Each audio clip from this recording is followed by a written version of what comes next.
Most people believe that school rankings drive home prices in Toronto, and yes, they do. They definitely influence demand, especially for families.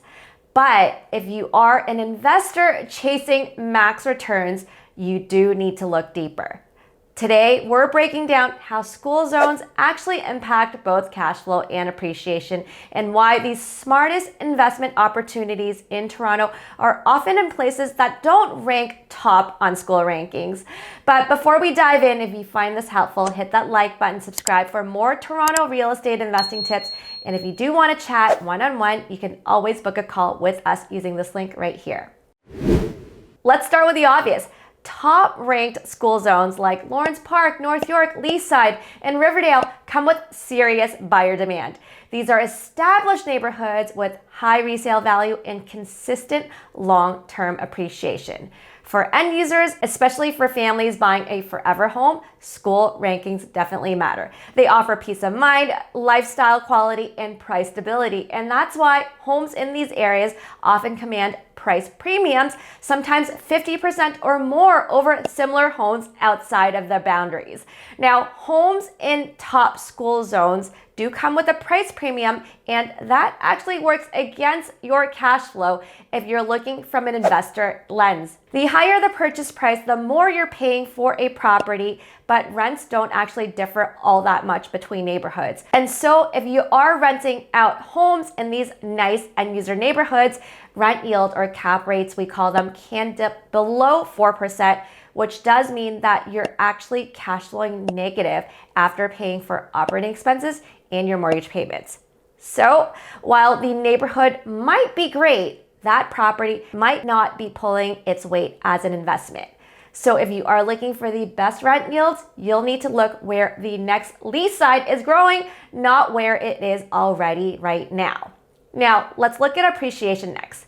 And here's what the data shows. Between 2014 and 2024, gentrifying areas with weaker school zones actually outperformed many of the stable, high-ranked districts in terms of appreciation in Toronto.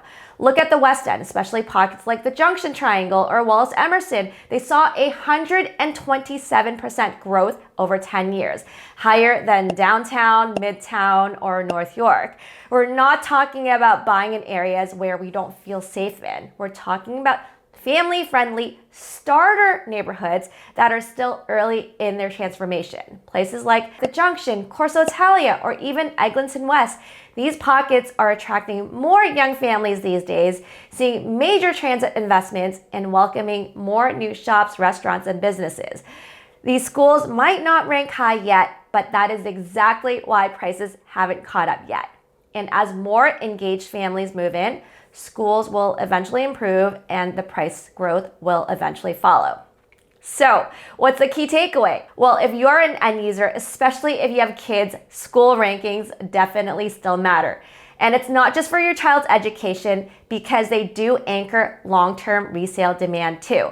Neighborhoods like Leaside or Riverdale might not skyrocket in value, but they do offer stable, predictable growth around 5 to 7% per year. You're paying for peace of mind, not maximum upside. But if you are an investor, the best opportunities often live in the early stage gentrifiers. These neighborhoods often offer the best combination of rent yields and appreciation potential. You get more bang for your buck today and more upside for tomorrow. Just be ready to accept a few trade-offs like lower school scores or less polished neighborhoods in the short term. The bottom line is that school rankings absolutely influence price, but whether they help or hurt your return depends entirely on your goal. If you're buying for yourself and you want max stability, sure, go for those top school zones. But for the best returns, go where the schools will be the top ranked in 5 or 10 years, not where they are already right now. We're a real estate sales brokerage that specializes exactly in this, helping investors find the strongest opportunities in Toronto. Whether you want to look for a turnkey rental or a value add project with even bigger upside, we'll help you spot the highest potential deals, run the numbers that actually matter, navigate the full process from purchase to renovations to getting it rented out. Are you ready to take action? Just head over to this link here and let's get started.